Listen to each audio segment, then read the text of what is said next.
सुफी संत हजरत सय्यदी पीर Anne Shah साहब किबला रहे यांचा उरूस उर्दू तारीख 16 व इंग्रजी महिना तारीख 27 फेब्रुवारी वार मंगळवार रोजी साजरा करण्यात येणार आहे। गेल्या 6 वर्षापासून हजरत यांचा उरूस मोठ्या उत्साहात साजरा करण्यात येतो। हजरत यांची मजार शरीफ पुणे स्थित भवानी पेठ दुल्हा दुल्हन कब्रिस्तान येथे आहे। या ठिकाणीच उरूस साजरा करण्यात येतो।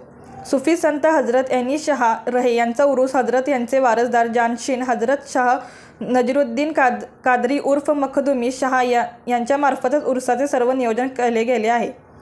त्यांचे प्रमुख गुरु मौलाना गोसवी शाह साहब हैदराबाद त्यांचे आदेशानुसार करतात।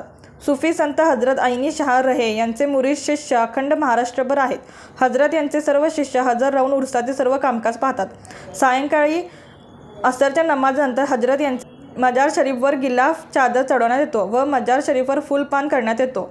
लगेच फातिशा व दुवा करण्यात येते। त्यानंतर शाह नजरुद्दीन कादरी उर्फ मखदुमी शाह यांचे बयान होते। यानंतर महाप्रसाद भोजनचा कार्यक्रम होतो व नंतर मैफिले समाचा कार्यक्रम झाल्यानंतर कार्यक्रम सांगताही होते।